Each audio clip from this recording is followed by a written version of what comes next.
Hey, this is Caleb Jones coming at you with a review for Star Trek Strange New Worlds. This is a series that recently aired, all the episodes are out, and I wanted to go through episode by episode and give some reviews.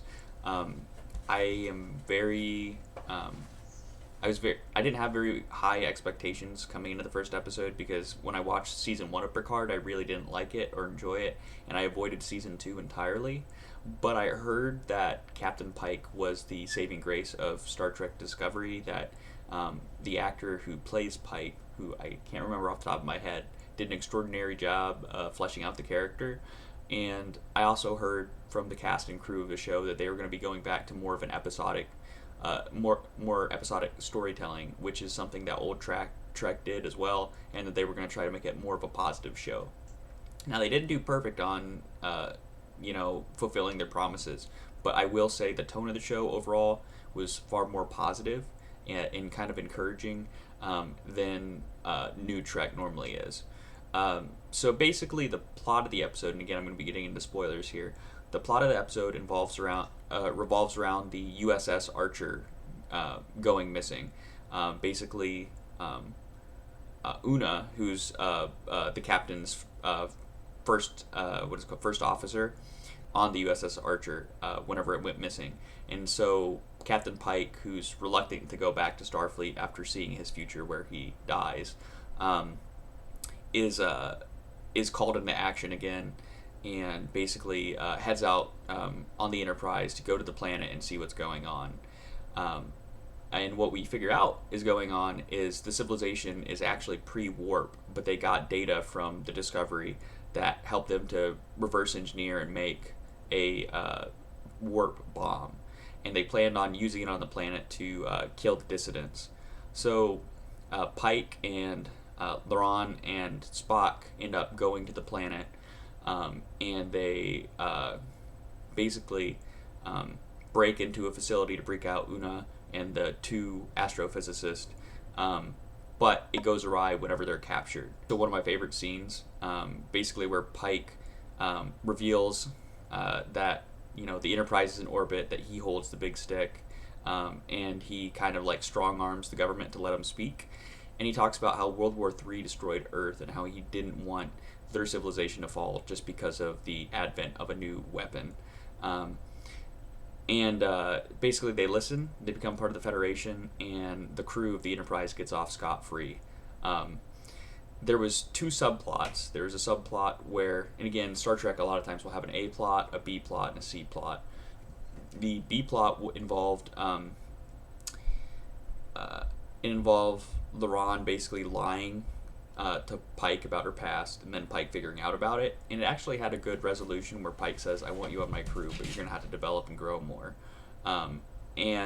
So that she was kind of abrasive in her character, but whenever you figure out that her family was murdered by the Gorn, it kind of makes sense. And the other subplot was about the nurses, Nurse Chapel, and the other nurse who I can't remember his name off the top of my head. Basically, they have to sedate crew members or members that were beamed back of the alien species so that they don't get up and run. And they basically chase the person down and get them back to sickbay. And so that leads to one of the things that I don't like, or a couple of the things that I don't like. I do think that there's like a lack of professionalism in this episode where everybody's talking over everybody, and with a proper chain of command, that's not supposed to happen. So that bugged me. It also bugged me that it seemed a little contrived that two individuals in Una were supposed to do a first contact situation. Starfleet normally rolls out the red carpet, so it seemed kind of contrived that Starfleet would send them in one ship there to manage the negotiations. So basically, those are some of my complaints about the episode. I mean, visually it was good. The new Enterprise sets looked great. Obviously more advanced than the original series, and when you look at the original series and how gross the sets were sometimes, it makes sense that they do an upgrade. What else are they going to do if they're going to make a show about the Enterprise? Leave it the way it was, because that wouldn't work out. And so I also forgot the other subplot, so there's a couple.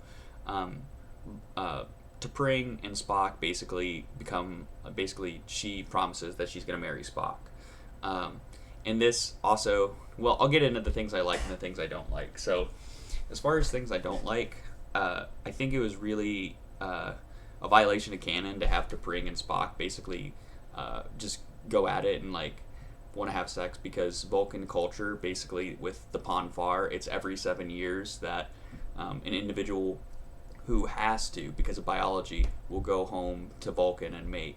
And so they kind of made it to where like Spock was more emotional than he should have been, because you always see in the original series his logical side completely taking over, and more of his emotional side, him being able to keep it repressed. But there's that scene early in the episode, and then a scene later where he screamed in pain. But as we know from basically TOS especially, Vulcans are really good at suppressing pain, and so, and in Voyager as well, with Tuvok, he's good at suppressing pain, and so it just seemed kind of ridiculous that Spock would scream out. And also, the nurses never got reprimanded for allowing people to run around the Enterprise who were aliens and didn't know what was going on. That seemed kind of ridiculous. It's just, again, I think New Trek lacks like the professionalism that goes on like in an actual environment. You know, there's times where people disobeyed Picard or were talking over him where he like outright corrected them. And I know there's a scene with Worf and Data where Data has to take over command of the ship, and Worf is disagreeing with him openly on the floor, and he calls him into Picard's ready room and basically lets him have it. And so it's like, why?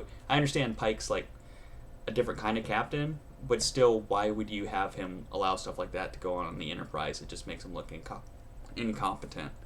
The two violations of established canon, again, T'Pring and Spock, but also they used a transporter on the inside of the ship, which is a technology that literally in the original series they're like, we can't do that because you don't know if somebody's going to materialize in a bulkhead, like it's too difficult.